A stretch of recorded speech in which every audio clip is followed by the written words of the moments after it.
मित्रों नमस्कार। मैं कस्तूरीलाल तागरा तागरा के तर्क चैनल पर आपका स्वागत करता हूँ। बहुत बड़ा सवाल आन खड़ा हुआ है, क्या सर्वोच्च न्यायालय किसी की धार्मिक आस्था पर व्यंग्यात्मक टिप्पणी करने का अधिकार रखता है? सर्वोच्च न्यायालय के मुख्य न्यायाधीश भूषण राम गवई ने हिंदू धर्म पर टिप्पणी करते हुए याची से कहा, भगवान विष्णु से कहो वह मूर्ति बनवा दे। आखिर आस्था जैसे नाजुक मामले को इतने हल्के में कैसे ले सकता है सर्वोच्च न्यायालय? वैसे इस तरह की गैर जरूरी टिप्पणी की आवश्यकता ही क्या थी?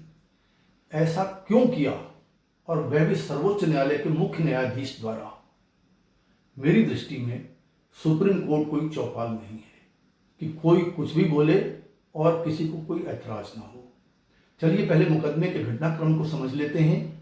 एक व्यक्ति अश्विनी उपाध्याय ने सुप्रीम कोर्ट में जनहित याचिका दायर की कि खजुराहो के जाबरी मंदिर में विष्णु जी की एक खंडित मूर्ति है जिसके धड़ के ऊपर का हिस्सा यानी कि मुख नहीं है।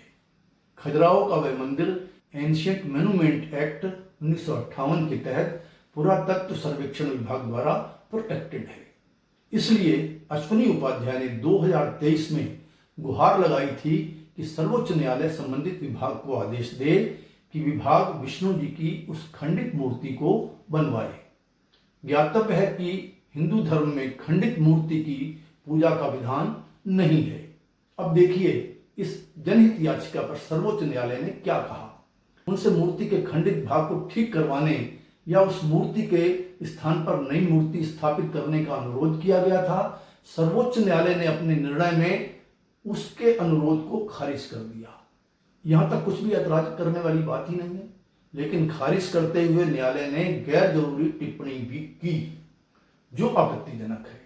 उस अनावश्यक टिप्पणी को लेकर सोशल मीडिया में बड़े पैमाने पर सीबीआई को ट्रोल किया जा रहा है, जो बहुत स्वाभाविक है।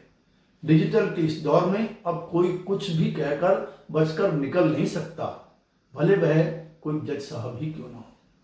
जस्टिस गवाई को सोशल मीडिया पर चुनौती दी जा रही है कि हिंदुओं की आस्था पर उपहास करने जैसी टिप्पणी वह किसी और धर्म के मानने वालों पर करके दिखाएं तो उन्हें एहसास हो जाएगा कि वह क्या कर बैठे हैं। मेरा इस संबंध में स्पष्ट मत है कि चाहे वह हिंदू धर्म हो या इस्लाम, क्रिश्चियन या सिखिज्म, किसी भी धर्म से संबंधित व्यक्ति पर इस तरह की खिल्ली उड़ाती और आस्था का अपमान करने वाली टिप्पणी सर्वोच्च न्यायालय को नहीं करनी चाहिए। यह उसके अधिकार क्षेत्र में आता भी नहीं है। सर्वोच्च न्यायालय को केवल अपने काम से काम रखना चाहिए। संविधान ने उसे केवल इतनी ही ड्यूटी सौंपी है। जज साहब लोग इस महत्वपूर्ण पद पर बैठाए ही इसलिए गए हैं कि वह न्याय करें।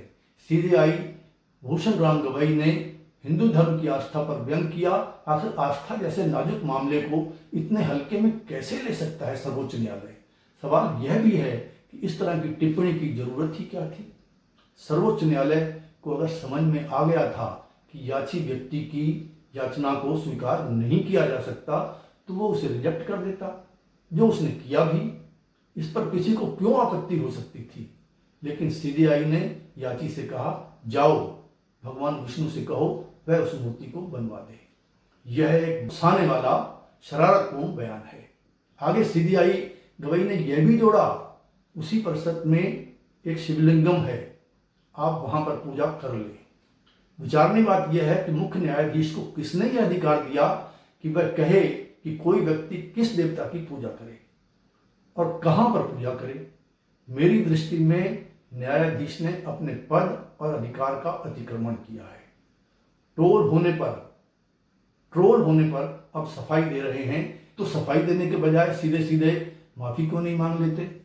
यहां सवाल यह भी उठता है कि जब सर्वोच्च न्यायालय अपनी सीमाएं लांघ जाए तो उसे कौन रोकेगा? क्या ऐसी कोई व्यवस्था संविधान में है? मुझे इसका पूरा ज्ञान नहीं है। इस विषय पर संविधान को मौन नहीं भी कहा जाए तो भी यह स्पष्ट घोषणा तो वह नहीं करता। संसद को इस महत्वपूर्ण विषय पर विपक्ष से चर्चा करके कोई सर्वसम्मत न्याय समाधान निकालना चाहिए। आज के इस अंक में इतना ही। अगले अंक में किसी नए विषय पर पोस्टमार्टम करने के लिए आपके समक्ष उपस्थित होऊंगा। आपसे अनुरोध है, तागरा के तर्क चैनल को सब्सक्राइब करें और बेल आइकॉन भी अवश्य दबाने की कृपा करें। सत्यमेव जयते। जय भारत।